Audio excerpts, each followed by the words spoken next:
Salut à tous, bienvenue sur notre chaîne Vivre en connaissance. Aujourd'hui, nous allons explorer comment maîtriser notre gouvernail à travers les enseignements bibliques. C'est un sujet d'étude spirituelle qui nous aide à devenir des personnes autonomes en devenir et à naviguer dans la vie avec sagesse et intégrité.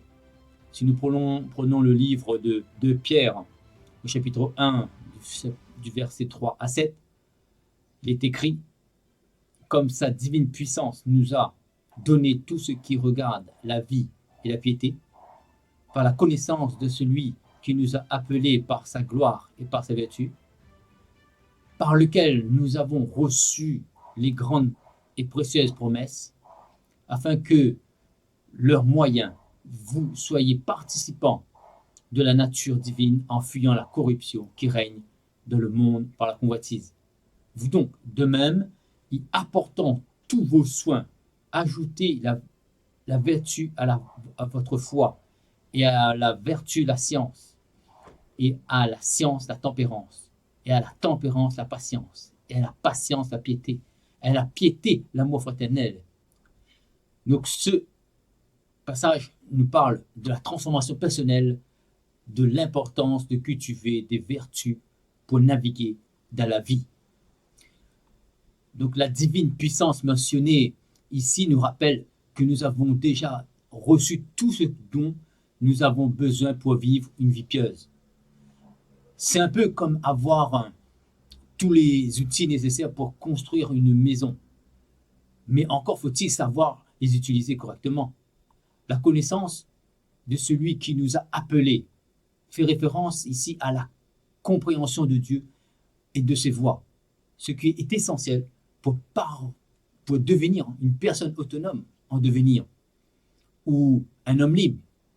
Donc les termes grecs utilisés ici comme arête pour vertu et gnosis pour science nous invitent à développer non seulement nos compétences morales, mais aussi notre compréhension intellectuelle. C'est un processus de croissance continue où chaque individu se construit par la précédente. Donc, par exemple, la tempérance, qui signifie maîtrise de soi, plutôt, est cruciale pour développer la patience. Dans la vie moderne, cela pourrait se traduire par l'apprentissage de la gestion de nos émotions et de nos réactions face aux défis quotidiens. En fuyant la corruption du monde, nous devenons des libérés par la vérité, des capables donc de discerner ce qui est juste et bon. Cela nous prépare à être des co-héritiers avec Christ, vivant avec les valeurs du royaume. Prenons le livre de 2 Timothée au chapitre 3, versets 14 à 17.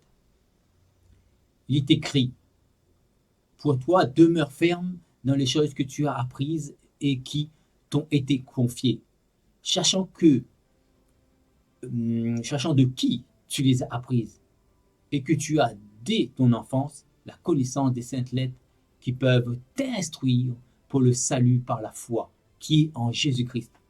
Donc, toute l'écriture est divinement inspirée, est utile pour enseigner, pour vaincre, pour corriger, pour instruire dans la justice, afin que l'homme de Dieu soit accompli et parfaitement.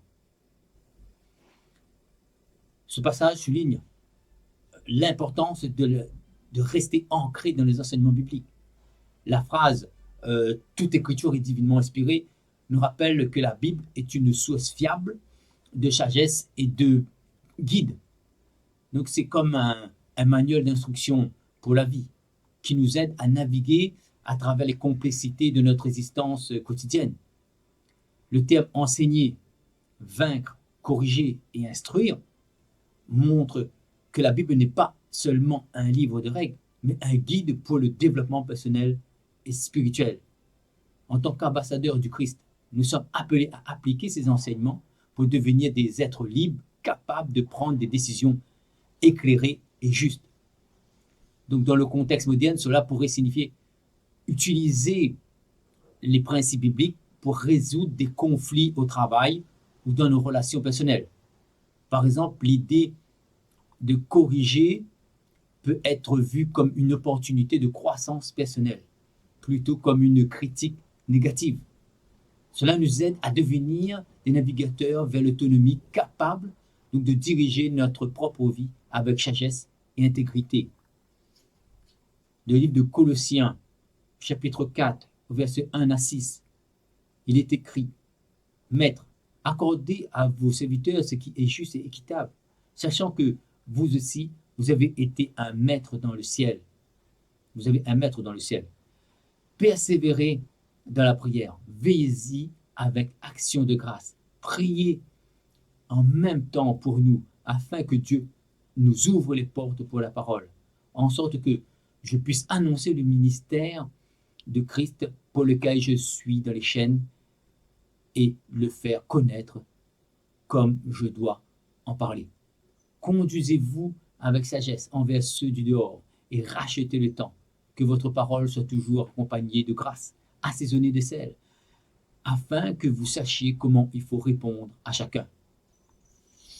Ce passage nous enseigne l'importance de la justice et de l'équité dans nos relations avec les autres. En tant que citoyens du monde, nous devons traiter les autres avec respect et dignité, reconnaissant que nous aussi, nous avons des comptes à rendre à un maître dans le ciel. Donc, pour rappel, que nos actions sur terre ont des répercussions spirituelles. Donc, la prière est également mise en avant comme le moyen de rester connecté à Dieu et de recevoir sa guidance. Donc, dans notre vie quotidienne, cela pourrait se traduire par prendre du temps chaque jour pour réfléchir et méditer, demandant à Dieu de nous aider à prendre des décisions justes et sages. Ici, l'idée de racheter le temps signifie utiliser notre temps de manière efficace et significative. Cela pourrait être interprété comme une invitation à prioriser ce qui est vraiment important dans la vie, comme passer du temps avec nos proches ou contribuer positivement à notre communauté. Donc enfin, le conseil de parler avec grâce et sagesse nous rappelle l'importance de la communication bienveillante, que ce soit dans nos interactions personnelles ou professionnelles. Nos paroles ont le pouvoir aussi de construire ou de détruire. N'oublions pas. Donc en étant conscients de cela, nous pouvons devenir des enfants de la promesse, utilisant nos mots pour encourager et édifier les autres. Nous voulons aussi prendre encore 2 passages bibliques pour approfondir notre compréhension sur le sujet. Dans le psaume 119, au verset 1 à 9, il est écrit: Heureux ceux qui sont intègres dans leur voie, qui marchent selon la loi de l'Éternel. Heureux ceux qui gardent ses témoignages et qui le cherchent de tout leur cœur, qui ne commettent point l'iniquité et qui marchent dans ses voies. Tu as prescrit tes ordonnances pour qu'on les observe avec soin. Puissent mes actions être bien réglées, afin que je garde tes statuts, alors je ne rougirai point à la vue de tous tes commandements. Je te louerai dans la droiture de mon cœur, en apprenant les lois de la justice. Je veux garder tes statuts, ne m'abandonne pas entièrement. Comment le jeune homme rendra-t-il pur son sentier? En se dirigeant d'après ta parole.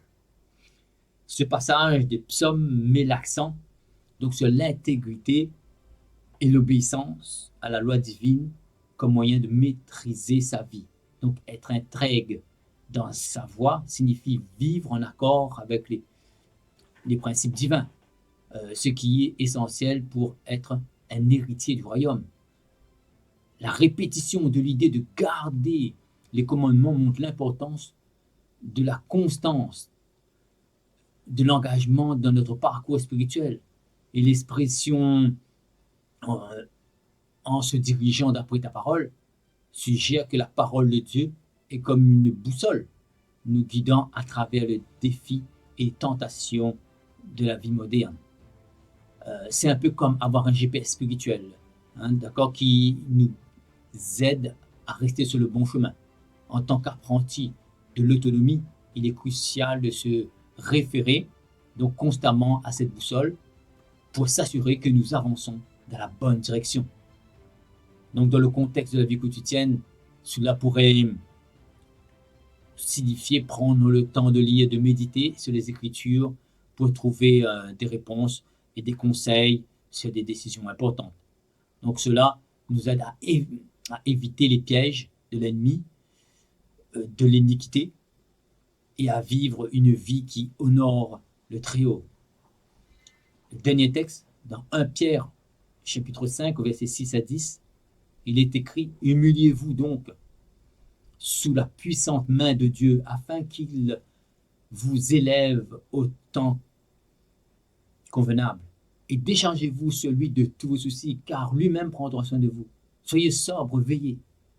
Votre adversaire, le diable, rôde comme un lion rugissant, cherchant qui il dévorera. Résistez-lui avec une voix ferme, sachant que les mêmes souffrances ont été imposées à vos frères dans le monde.